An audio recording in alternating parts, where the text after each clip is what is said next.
नमस्कार मेरी प्यारी बहनों, कैसे हो आप सभी। आई होप अच्छे होंगे, स्वस्थ भी होंगे और अपनी तैयारी को अच्छे से कंटिन्यू भी कर रहे होंगे। आज की जो क्लास है ना वो अपनी पार्ट बी की रहेगी और पार्ट बी आज से अपन ने जैसे स्टार्ट कर दिया है।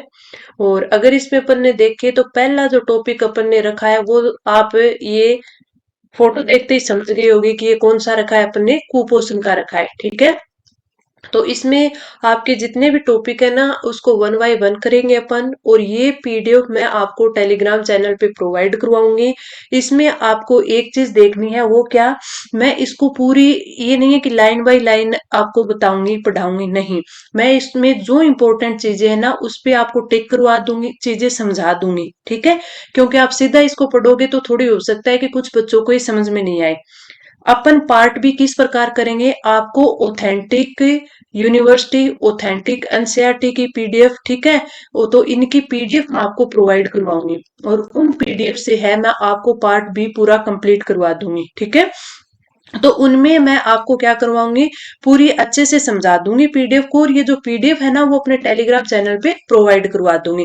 साथ साथ मैं इसके जो जैसे ही एक टॉपिक जैसे कुपोषण का आज अपन एक क्लास में कंप्लीट कर देंगे। ठीक है, तो इसके मैं इस क्लास के कंप्लीट होते ही मैं आपको 20 से 25 क्वेश्चन है वो प्रोवाइड करवा दूंगी।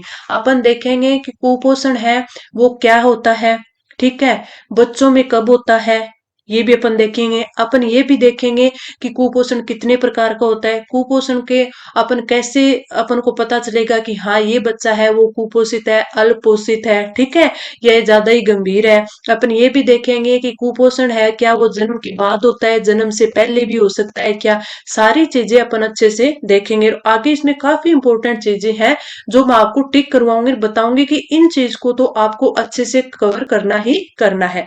चलिए स्टार्ट करते हैं। जैसे कुपोषण, कुपोषण क्या है, बच्चों का शारीरिक विकास एवं वृद्धि उनकी आयु के अनुसार मानक अनुरूप न होना ही क्या कहलाती है, कुपोषण कहलाती है। ऐसे बच्चे अपनी उम्र के अन्य सामान्य जो स्वस्थ बच्चे होते हैं ना, बच्चों से औसतन कम विकास रखते हैं। ठीक है, शरीर में कुपोषण की तीन स्थिति हो सकती है, कौन कौन सी, शरीर में पहले से ही कम पोषण तत्व की उपलब्धता, ये आप के किस पर निर्भर करेगी, ये निर्भर करेगी यानी जन्म से पहले। ठीक है, जन्म से पहले यानी बच्चा जब माँ की पेट में गर्भ में होता है उसी टाइम अगर उसको सही पोषण नहीं मिल पाता है तो वो कुपोषित हो जाता है, वो कुपोषण का शिकार हो जाता है। या दूसरी बात हो सकती है, दूसरी स्थिति क्या हो सकती है कुपोषण की, कि दैनिक भोजन से कम पोषक तत्वों की प्राप्ति, यानी अपन डे बाय डे जो खाना खाते हैं उसमें अगर पोषक तत्व है, आपके जो पोषक तत्व है अगर उनकी मात्रा कम हो जाती है, ठीक है, जितने लेने चाहिए डे बाय डे उतने पोषक तत्व नहीं ले पाते हैं, तब भी क्या हो जाता है, कुपोषित हो जाते हैं। भोजन से पर्याप्त मात्रा में पोषण तत्व मिलने पर भी शरीर में उनका अवशोषण न हो पाना, यानी जो डे बाय डे भोजन कर रहे हैं ना वो उसमें पोषक तत्व है वो काफी है, ठीक है, लेकिन शरीर में ऐसी कोई वजह हो गई जिससे उनका अवशोषण है वो अपने शरीर को नहीं मिल पा रहा। तो ये तीन स्थिति है क्या हो जाती है, शरीर में कुपोषण की हो जाती है, तो आपको अच्छे से याद रखना है। ठीक है, कि तीन स्थिति है वो कौन कौन सी होती है। अब देखो इसमें बोला है सभी बच्चों में 5 साल की उम्र तक विकास करने की क्षमता एक समान होती है। यदि कोई बच्चा कुपोषित है इसका अर्थ है कि उसके शरीर के सामान्य गति से वृद्धि करने की जो क्षमता है, मानसिक विकास, बौद्धिक विकास, उसके सीखने की क्षमता प्रभावित हो रही है। ज्यादातर कुपोषित और सामान्य पोषण वाले एक जैसे लगते हैं और हम ये पहचान नहीं पाते कि उनकी वृद्धि और विकास चिंताजनक रूप से प्रभावित हो रहा है। कुपोषण के दुष्परिणाम है वो बाल्यावस्था से लेकर वयस्क होने पर भी वृद्धि और विकास को प्रभावित करते हैं। शुरू के जब वो 5 साल होते हैं ना उसमें अपन डिफरेंस नहीं कर पाते कुछ कंडीशन में। ठीक है, अब अपन देखते हैं कि कुपोषण के प्रकार। कुपोषण दो प्रकार का होता है, एक तो अल्प पोषण, ठीक है, ये भी क्या है कुपोषण, और एक अति पोषण। वो कैसे, अल्प पोषण उम्र की तुलना में कम वजन, उम्र की तुलना में कम लंबाई और लंबाई की तुलना में कम वजन, ठीक है, ये होता है अल्प पोषण, यानी सब चीजें कम कम हो रही हैं, वेट भी कम हो रहा है, लंबाई भी कम हो रही है, लंबाई की तुलना में वजन कम हो रहा है। ठीक है, इसका मुख्य कारण क्या होता है, इसका मुख्य कारण है सूक्ष्म तत्वों जैसे कि आयरन, विटामिन, कैल्शियम, प्रोटीन की कमी होती है। ठीक है, अति पोषण क्या होता है, आयु की तुलना में ज्यादा वजन हो जाना, मोटापा, इनसे अति पोषण की पहचान होती है। ठीक है, हमारे देश तथा प्रदेश में अल्प पोषण से संबंधित कुपोषण की समस्या अधिक गंभीर है। अगर आपसे पूछा जाए ना, ये आपके कथन और कारण वाले क्वेश्चन होते हैं ना, उसमें कुपोषण के क्वेश्चन है वो ज्यादा पूछे जाते हैं। तो ये आपको प्रैक्टिस करनी है किस चीज की, इन एमसीक्यूज की, ऐसे क्वेश्चन की कथन और कारण वालों में। उसमें अपन को देखना है कि इसमें देखिए एनएफएच सर्वे के अनुसार प्रदेश में हर तीसरा बच्चा आयु के अनुसार कम वजन, हर पांचवा बच्चा दुबलेपन तथा 10 में से 4 बच्चे नाटेपन के कुपोषण का शिकार है। यानी आप देखना, जैसे इसमें दिखाया गया था ना कि ये सामान्य बच्चा है, ठीक है, ये मध्यम अल्प वजन है, ये गंभीर अल्प वजन है, यानी ये गंभीर वाली कंडीशन है। आगे मैं ये भी बताऊंगी कि जो कुपोषण होता है ना, उसमें मान लीजिए कम वजन वाला, ठीक है, दुबलापन और नाटापन भी कुपोषण में आता है। ठीक है, तो ये चीजें आपको देखने। अब आपको पता चल गया कुपोषण क्या है। कुपोषण की 3 स्थिति हो सकती है, कुपोषण के प्रकार। ठीक है, अब बढ़ते हैं अपन आगे। ये देखिए, अल्प पोषण क्या होता है ये भी देख लिया, अति पोषण भी अपन ने देख लिया ना। ये एक सामान्य बच्चा है, ये कम वजन का है, ये नाटापन है, इसमें भी क्या है, कुपोषण है, और ये दुबलापन है। किस प्रकार के कुपोषण की समस्या अधिक गंभीर होती है, इसको अपन आगे जानेंगे। बच्चों में कुपोषण के क्या कारण हो सकते हैं, ये अपन ने पहले ऊपर पढ़ा था ना कि 5 वर्षों में पोषण का विशेष महत्व होता है।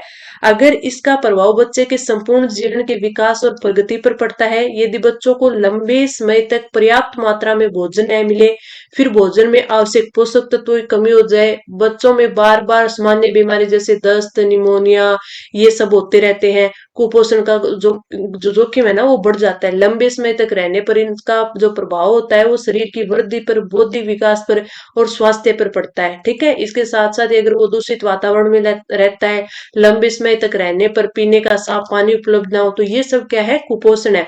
इन चीजों को आप अच्छे से पढ़ लेना, मैंने तो थोड़ा सा पढ़कर आपको बताया है। इस पीडीएफ को आपको पढ़ना एक बार हर एक लाइन को है।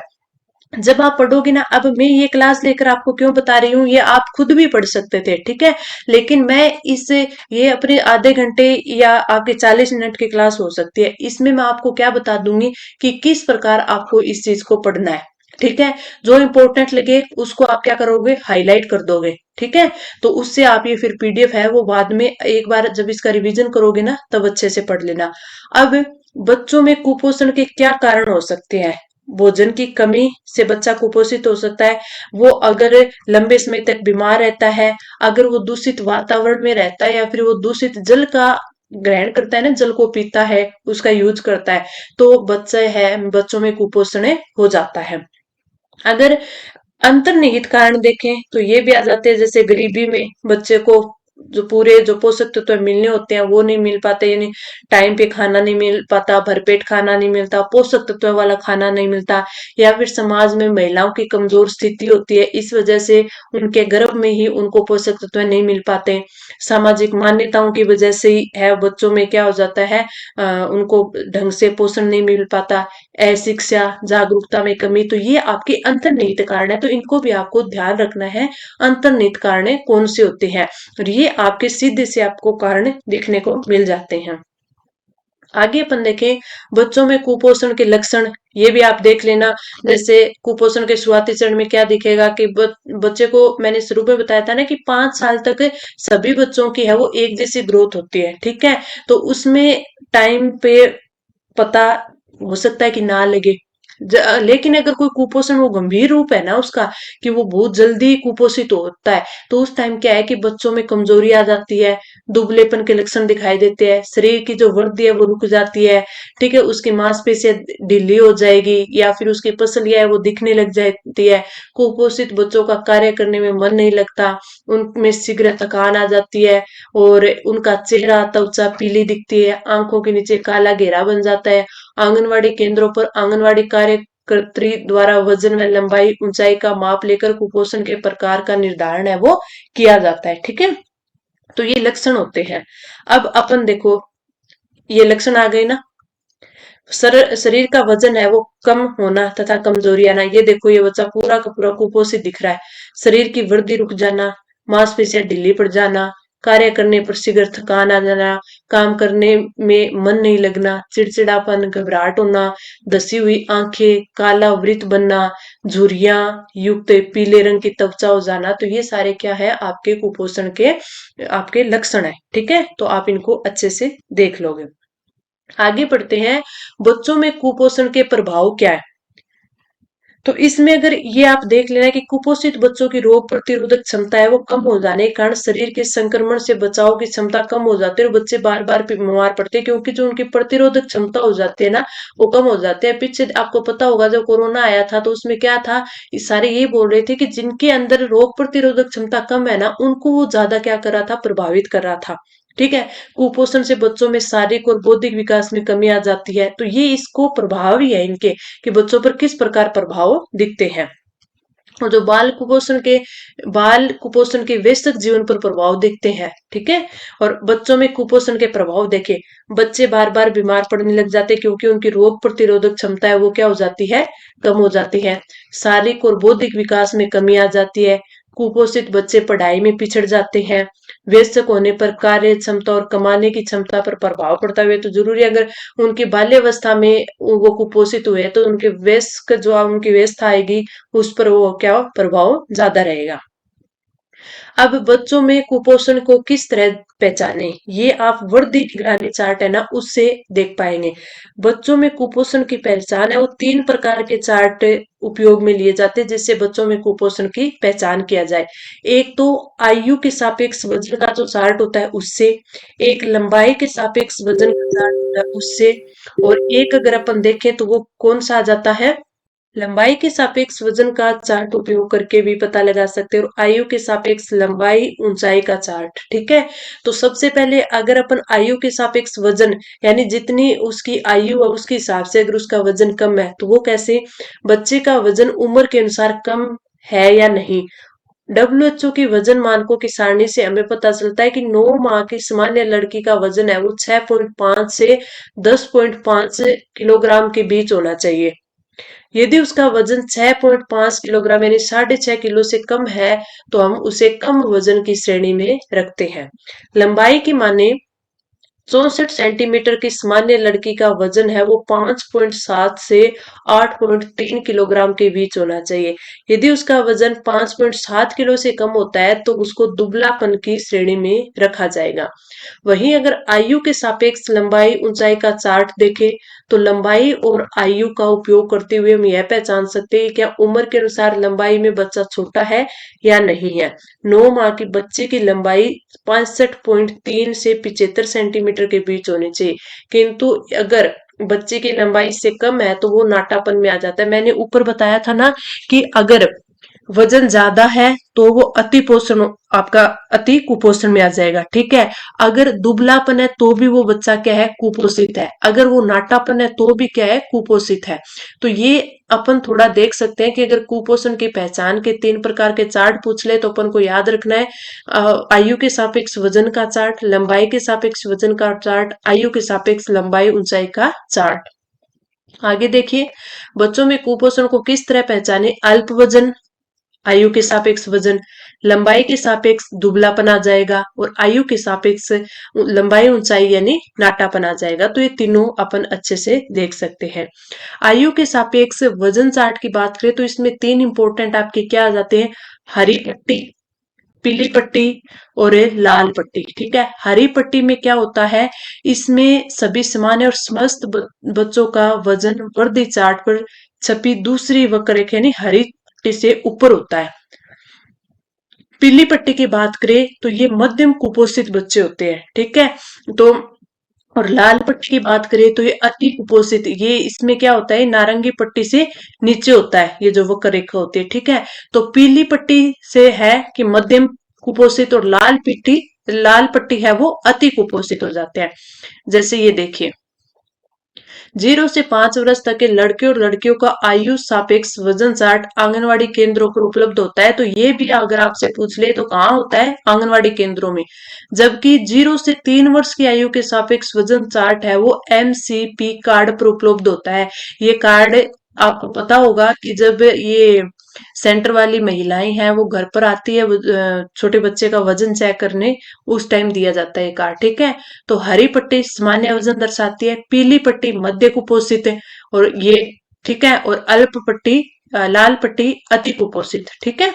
अब ये देखिए ऐसा होता है ये चार्ट, इसमें देख सकते हैं गंभीर अल्प वजन हो जाएगा लाल पट्टी में, जो बीच वाली आती है मध्य अल्प वजनी, और ये सामान्य वाली आती है। फिर है वर्दी चार्ट बनना सीख रहे हैं, तो ये आप थोड़ा पढ़ लेना किस प्रकार क्या बढ़ते हैं। इसमें जैसे न वर्दी चार्ट बढ़ने के 4 कार्य आवश्यक है। सही वजन लेना पड़ता है, सही आयु का पता लगाना है, चार्ट पर सही वजन और आयु दोनों दर्ज करने पड़ते हैं, मासिक वजन और आय के बिंदुओं का सही मिलान होता है, ठीक है। तो ये आप थोड़ा देख लेना, ये आप इसको भी थोड़ा पढ़ोगे। वर्दी वक्र रेखा की दिशा क्या दर्शाती है, ऊपर की ओर जाती हुई वर्दी रेखा अच्छी है, और अगर सपाट है सीधी है तो ये खतरनाक हो सकती है। इसी के साथ अगर ये ऐसे मुड़ी हुई है तो ये उससे भी ज्यादा खतरनाक है, तो इनको आप देख लेना। बच्चों में दुबलेपन, लंबाई, ऊंचाई के सापेक्ष वजन है, वर्दी चार्ट है, वो ये एमसीपी कार्ड में दर्शाया जाता है, ये भी आप देख लेना। देखिए ये निर्धारण का तरीका, वजन के अनुपात में लंबाई ऊंचाई मापकर, गंभीर तीव्र कुपोषण है वो चार्ट के अनुसार, मध्यम तीव्र कुपोषण है, ये सारे आप देख लेना थोड़ा सा। नाटेपन की पहचान हेतु लंबाई ऊंचाई के सापेक्ष वजन वृद्धि चार्ट, इसको भी आप देखना। नाटापन क्या है, एक नाटा बच्चा वह है जिसकी लंबाई ऊंचाई उसकी उम्र तथा लिंग के अनुसार मानक लंबाई की तुलना में कम होती है। बच्चे की लंबाई ऊंचाई के सापेक्ष वजन लेने से क्या जानकारी मिलती है कि उसका जो शारीरिक वृद्धि की भी जानकारी मिलती है। कितनी आयु के बच्चों की लंबाई मापी जाती है, 2 साल से कम उम्र के जो शिशु या 85 सेंटीमीटर से कम लंबे शिशु की लंबाई मापी जाती है। ऊंचाई कितनी आयु के बच्चों की मापी जाती है, 2 साल से अधिक आयु के।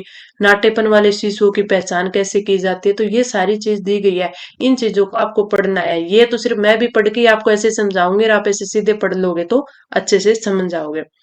ये नाटापन आपका क्या है, इसमें बता दिया कि लड़के की लड़की की ये आपकी उम्र दे दी कितने माह में कितनी होनी चाहिए, अगर इतने से कम है तो ये नाटापन है, ये आदर्श लंबाई है, इससे कम है तो ये नाटापन है। अगला अपना क्या आता है, अच्छे पोषण से बच्चों में कुपोषण की रोकथाम कैसे करें, जीवन के पहले सुनहरे 1000 दिन, ये आपको अच्छे से अब देख लेना। इसमें आप एक चीज देखना, कुपोषण का अधिकतम प्रभाव गर्भ में पल रहे भ्रूण तथा जीवन के पहले 2 वर्षों में पड़ता है। इसके बाद प्रयास करने भी कुपोषण को सही करना आसान नहीं होता। गर्भ धारण के 270 दिन से लेकर जीवन के पहले 2 साल यानी 730 दिन तक की अवधि अर्थात जीवन के पहले 1000 दिन पोषण की दृष्टि से अत्यंत महत्वपूर्ण होते हैं।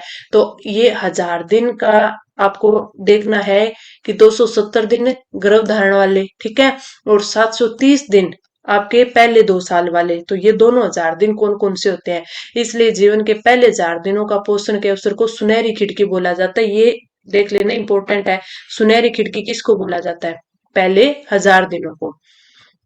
अच्छे पोषण से बच्चों में कुपोषण की रोकथाम कैसे करें, जीवन के पहले सुनहरे 1000 दिन, 270 दिन गर्भ में, फिर ये 2 साल तक 730 दिन गर्भावस्था के दिन, और जन्म से 2 वर्ष का समय अवसरों की खिड़की। ये सारी चीजें इन्होंने अच्छे समझाई है। अगर कोई चीज है ना, जैसे इसने अच्छे पोषक हेतु WHO द्वारा अनुशंसित 10 पोषण हस्तक्षेप है, ये आपको देखने हैं यहाँ पर, ठीक है। ये आपको समझ में नहीं आते हैं ना, तो आगे ये डायग्राम में ही बता देते हैं। जैसे ये देखो, ये आपके लिए इंपॉर्टेंट है, ये मैंने पीछे भी आपको टेलीग्राम पे भी सीधी इसकी जो पीपीटी है ना वो शेयर की हुई है। पहला क्या है कि जन्म के 1 घंटे के अंदर स्तनपान की शुरुआत, ये जरूरी है। शिशु को जन्म से 6 माह तक केवल है वो माँ का दूध पिलाना चाहिए, पानी भी नहीं पिलाना चाहिए। 6 माह के बाद ऊपरी पोषक आहार की शुरुआत। बढ़ती आयु में आहार में वृद्धि, 2 वर्ष तक माँ का दूध जरूरी है। सूक्ष्म पोषक तत्वों की पूर्ति, बीमारियों से बचाव हेतु साफ सफाई का ध्यान रखना, बीमार बच्चों की देखभाल, अति कुपोषित बच्चों की समय से पहचान व प्रबंधन, किशोरियों में एनीमिया की रोकथाम और गर्भवती महिला में एनीमिया की रोकथाम व सही देखभाल। क्वेश्चन ऐसे भी बन सकता है कि किशोरियों में एनीमिया की रोकथाम में कौन सा हस्तक्षेप है, तो ये 9वां है। गर्भवती महिलाओं के लिए कौन सा है, 10वां है। ये दोनों थोड़े से ध्यान रख लेना, बाकी तो बच्चों से रिलेटेड है। 9वां और 10वां आप थोड़ा ध्यान रख लेना, बाकी रखने आपको सब इसमें अच्छे से माइंड में रखना है। अगला देखिए, पोषण हस्तक्षेप 1 व 2। जन्म के 1 घंटे के अंदर आप माँ के दूध की शुरुआत जन्म से 6 माह तक केवल है वो दूध ही पिलाना है माँ का। इससे फायदे क्या होंगे? शिशु के लिए पोषक तत्व मिलेगा सबसे अच्छा, सर्वोच्च मानसिक विकास में सहायक होगा, जो दस्त निमोनिया होता है ना ये नहीं होता। एक चीज आपने देखी है कि अगर है ना शुरू का 1 महीने बच्चे को कितने ये बोलते हैं कि घंटे घंटे 2-2 घंटे में है वो माँ का दूध पिलाना चाहिए, जिससे बच्चे को निमोनिया नहीं होगा। ठीक है, शिशु के ठंडे होने से बचाव मिलेगा, प्रौढ़ और वृद्ध होने पर उम्र के साथ होने वाली बीमारियों से सुरक्षा मिलेगी। माँ के लिए कैसे इंपॉर्टेंट है, जन्म के पश्चात जो रक्तस्राव एवं एनीमिया से बचाव हो जाएगा, कारगर गर्भ निरोधक, मोटापा कम करने व शरीर को सुडौल बनाने में सहायक होता है, स्तन एवं अंडाशय के कैंसर से बचाव सुविधाजनक है। तो ये स्तनपान के फायदे शिशु के लिए भी और माँ के लिए दोनों इंपॉर्टेंट है। ठीक है, अब इसको आप ऐसे भी समझ सकते हो, इसमें दे दिया ना, माँ के दूध में पौष्टिक तत्वों के साथ पर्याप्त पानी भी होता है। 6 माह पूरे होने तक शिशु को माँ के दूध के अलावा कुछ भी पानी भी ना दे, ये मैंने ऊपर बताया आपको। ठीक है, तो ये सारा है। रात में माँ का दूध अधिक बनता है, अतः माँ रात में अधिक से अधिक स्तनपान कराए, माँ चिंता व तनाव से मुक्त रहे। कामकाजी महिलाएं अपने स्तन से दूध निकाल कर रखें, इसे शिशु को कटोरी या कप से पिलाएं। स्तनपान शिशु को बीमारी से बचाता है, यदि माँ और शिशु बीमार हो तब भी स्तनपान कराएं। तो ये भी इंपॉर्टेंट है। ये आपके कथन और कारण वाले बन सकते हैं, या फिर आपको क्वेश्चन के अंदर है वो 4 ऑप्शन दिए जाते हैं ना, फिर नीचे लिखा जाता है इनमें से कौन से सही है, तो उनमें ये सारे है ना इंपॉर्टेंट होते हैं। अब अपन ये सोच लेते हैं ना माँ या शिशु बीमार है तो नहीं उनको अलग अलग रखना चाहिए, नहीं, अगर दोनों बीमार है ना तो भी उनको दूध पिलाना है। आगे देखिए, ये तीसरा बताया गया है, तो तीसरे को अपन यहाँ देख लेते हैं। 6 माह के बाद ऊपरी पोषक आहार की शुरुआत। 6 माह के पश्चात माँ के दूध के साथ दिए जाने वाला आहार है वो ऊपरी पूरक आहार कहलाता है। तो आपसे पूछ ले शिशु के लिए जो पूरक आहार है वो कौन सा होता है। 6 माह के बाद शिशु की पोषण की आवश्यकता बढ़ जाती है, इस बढ़ती आवश्यकता के लिए केवल माँ का दूध है वो पर्याप्त नहीं रहता, इसलिए उसको ऊपरी पोषक तत्व है वो दिए जाते हैं। ऊपरी पूरक आहार शुरुआत करें तो 2 वर्ष तक लगातार दे, और स्तनपान है वो भी जरूर रखे, यानी माँ का दूध है वो 2 साल तक तो पिलाना ही पिलाना है। चौथे की बात करें तो बढ़ते आयु में आहार में वृद्धि, यानी 2 वर्ष तक माँ का दूध ये तो रखना ही रखना है। तो 6 माह तक कितनी बार, 2 से 3 बार। कितनी मात्रा में, 2 से 3 चम्मच। भोजन कैसा देना है, गाढ़ा मसला हुआ मुलायम आहार जो आसानी से निगला जा सके। आहार को बढ़ती आयु के साथ बढ़ाना है। 7 से 8 माह को है तो उसको दिन में 3 बार देना, इसको 3 से 4 बार। अगर वो 1 साल से 2 साल के बीच का है तो उसको 4 से 5 बार। फिर इन्होंने ये बता दिया कि इतने ग्राम इतने ग्राम। ठीक है, ये सब चीजें। 5वें में क्या बताया है कि सूक्ष्म पोषक तत्वों की पूर्ति, यानी विटामिन ए, आयरन, आयोडीन, ये सब चीजें जो कि बीमारियों से उनको सुरक्षित रखेंगे। छठे हस्तक्षेप की बात करें तो साफ सफाई पर ध्यान देना है। स्वच्छता तथा बीमारी में क्या संबंध है, हाथ धोने के अवसर मुख्य अवसर कौन से हैं। ठीक है, ये सारी चीजें इसमें इन्होंने बताई है। 7वें में क्या बताया है कि बीमार बच्चों की देखभाल कैसे करें, बच्चों को कौन सी मौसमी बीमारियों से ग्रस्त होने का ज्यादा खतरा रहता है, ये सब चीजें इसमें बताई है। अति कुपोषित बच्चों की समय से पहचान व प्रबंधन आपके 8वें में आते हैं। तो ये हद बने ऐसे भी पूछा जा सकता है कि अति कुपोषित बच्चों से रिलेटेड कौन सा है, उसमें क्या क्या अति कुपोषित कैसे होगा, लंबाई ऊंचाई की तुलना में वजन के आधार पर है।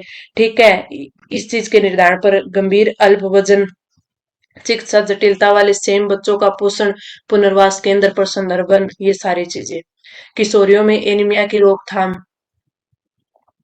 इसमें देखिए ये मैं आपको बोलती हूँ कि ना मैं आपको शॉर्ट्स भी प्रोवाइड करवाती हूँ, तो ये क्वेश्चन मैंने शॉर्ट्स में आपको प्रोवाइड करवाया था कि IFA गोलियों का सेवन जो किशोरियां हैं, महिलाएं हैं, उनको क्यों दिया जाता है? एनीमिया की रोकथाम के लिए दिया जाता है। अब ये क्वेश्चन देखिए आपके किसका है? कुपोषण का है। कुपोषण में जो WHO ने जो 10 हैसियत दिए उसमें से 9वां ये इसमें बताया गया है, ठीक है। और स्कूल जाने वाली किशोरियों को स्कूल तथा स्कूल न जाने वाली किशोरियों को आंगनवाड़ी केंद्र पर एक IFA की गोली दी जाती है। ये चीजें इंपॉर्टेंट है, अच्छे से याद रख लेना। इसलिए मैं बोलती हूँ, मैं चाहे आपको टेलीग्राम पर कुछ प्रोवाइड करवाऊँ, यूट्यूब पर चाहे क्लास लेके, या फिर यूट्यूब शॉर्ट्स यानी आपके रील जो बनते हैं ना उस पे प्रोवाइड करूँ, सारी की सारी आपके लिए काफी इंपॉर्टेंट रहती हैं। आयरन युक्त भोजन, किशोरियों की स्वास्थ्य पोषण एवं स्वच्छता पर समझ विकसित करना, ये जो इनको बता रही है ना, सिखा रही है ये चीजें। 10वां है गर्भवती महिलाओं में एनीमिया की रोकथाम व सही देखभाल। ये देखिए, गर्भवती महिलाओं में एनीमिया की रोकथाम व सही देखभाल कैसे होगी? शीघ्र उनका पंजीकरण करवाना, समय से टीडी का टीका लगवाना, पौष्टिक और अतिरिक्त खुराक देना, नियमित आयरन की गोली देना, उनको अच्छा भोजन पोषक तत्व पूर्ण, ये सब चीजें हैं। तो ये मैंने अब आपको अच्छे से आपके बता दिया, कुपोषण का टॉपिक है वो अच्छे से करवाया है कि बच्चों को किस प्रकार बच्चों में देखभाल होनी चाहिए, महिलाओं के लिए कैसे होनी चाहिए, अगर गर्भ से पहले है वो कैसे उनको पोषक तत्व मिलने चाहिए, गर्भ के बाद यानी जन्म लेने के बाद कैसे पोषक तत्व होते, सारे अच्छे से मैंने बताए हैं। इसके अलावा भी मैं आपको कंटेंट है प्रोवाइड करवा दूंगी, और इसमें है वो टेस्ट भी आपको प्रोवाइड है। जो टॉपिक होने के बाद जो मैं टेस्ट आपको प्रोवाइड करवाती हूँ ना, वो आपके लिए बिल्कुल निःशुल्क होते हैं, बिल्कुल फ्री होते हैं, उनको आप टेलीग्राम पे जाकर है वो दे सकते हो, ठीक है। जो TML जो फाइलें होती है ना, वो होते हैं वो आपके टेस्ट की होती हैं, तो आप डायरेक्ट दे लिया करो।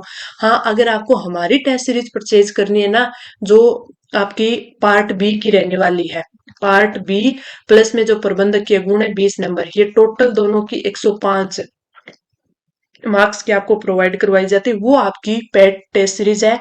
उसके लिए अगर आपको हमसे संपर्क करना है, हमसे पूछना है कि किस प्रकार इसको परचेज करें, तो आप प्रीत क्लासेस 05 पर DM कर दो।